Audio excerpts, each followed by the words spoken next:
What's up, YouTube? Welcome back to another episode. I'm your host, HAKMAN.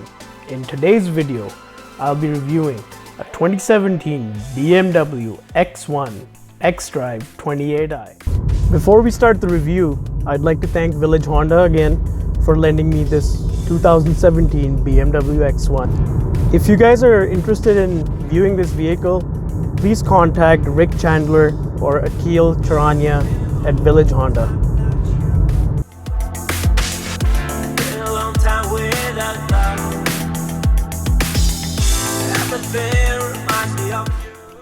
In 2017, BMW came out with the second generation of the X1.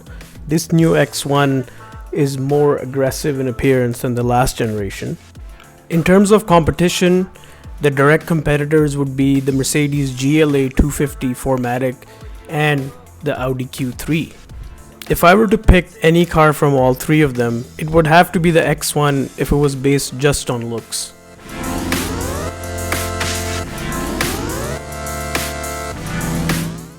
BMW has never been known for great interiors.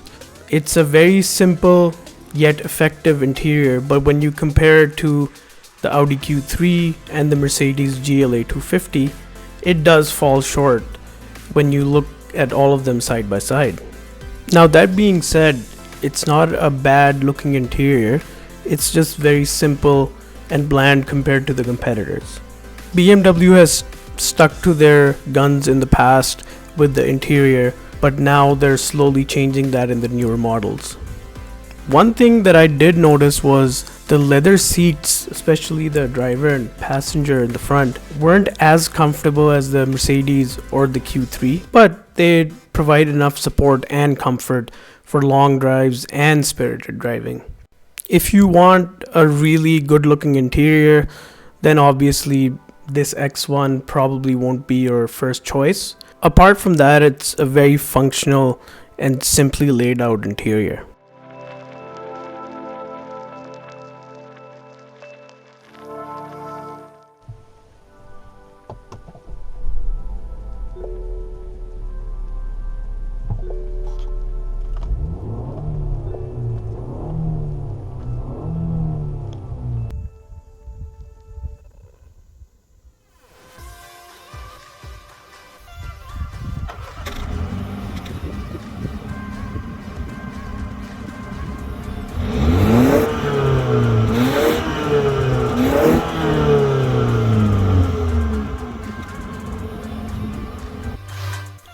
Let me know what you guys think of that sound.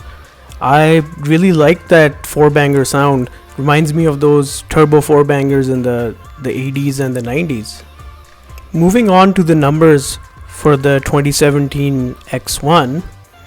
It's powered by an inline 4 2-liter 4-cylinder turbo engine with an 8-speed automatic. It makes 228 horsepower and 258 pound-feet of torque. This is where the X1 surpasses the competition in terms of horsepower, torque, and the transmission. In terms of torque, the torque is the same on the GLA and the X1. It makes 28 horsepower more than the Q3 and 20 horsepower more than the GLA 250. The 8-speed is also a very smooth transmission to live with. The Q3 has a 6-speed while the GLA has a 7-speed.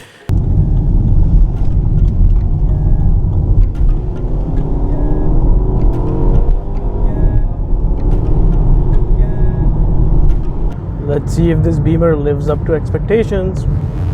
Manual mode, third gear.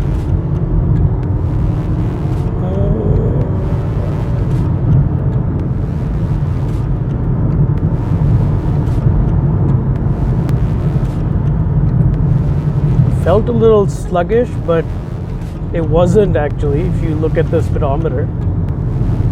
Oh, hugs the roads really well. I'm actually impressed by how it's cornering. Typical Beamer fashion. You feel every bump on the road.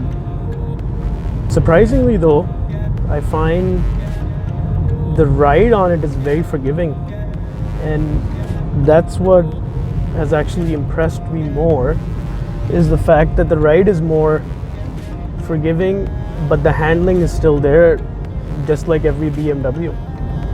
The steering feel is not bad at all, it's very direct.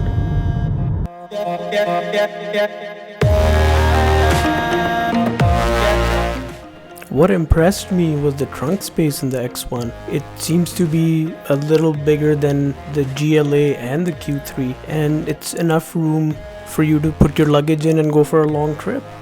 Another thing worth mentioning is the opening height that you can adjust from the iDrive, and that's a really good feature to have on an entry-level crossover.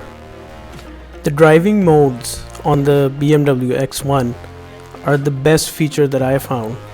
It only has Eco Pro, Comfort, and Sport. I really think that's all you need in a car that's aimed to be a commuter vehicle and not a sports sedan. Now, one thing that you always expect from a BMW is their handling, and this X1 is based on the Mini architecture, so it's front wheel biased.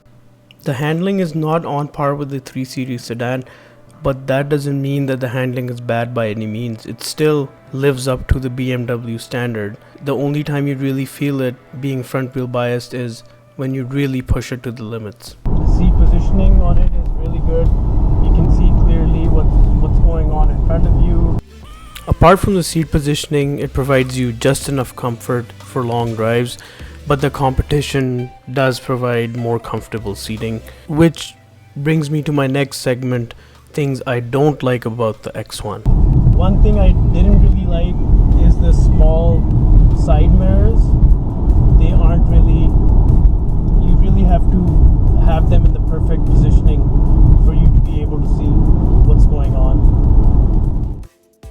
The interior I find is a little more plasticky than what I would expect in this segment, because competitors like Audi and Mercedes, even Range Rover Evoque, have better interiors. Even the seats on this, they're comfortable, but the competitors have better seats.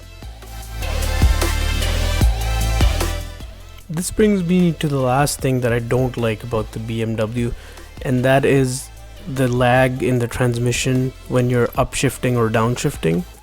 One more thing that hinders the experience in this BMW is the lack of pedal shifters. For a premium car and the day and age we live in, I do think pedal shifters are necessary even in a 2-liter turbo engine. Since there's not many manual transmissions that exist anymore, I do think pedal shifters is the next best thing for people to enjoy a thrilling ride.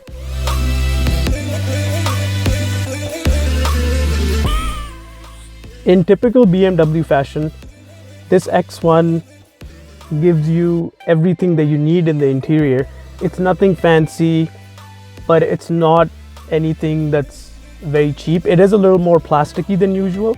It gives you what you need as a driver, which is the road feel, the driving dynamics. Even for a crossover, it does really well.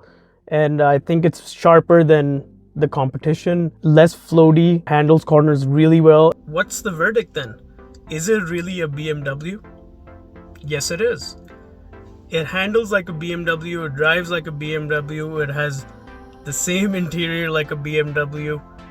The only difference is that it's front wheel based Xdrive compared to rear wheel based Xdrive. If you're a driving enthusiast, this might not be the car for you, but for people who still want to enjoy a BMW and their driving dynamics, this is the car for them, especially because it gives you the versatility of a sedan and a hatchback and gives you enough space. I think it's a good car for trips and a good grocery getter. Even with one kid and a car seat, it's a good ride to be in. So that does it for today's episode, guys. Hope you enjoyed the review. See you guys next week. HAKMAN out.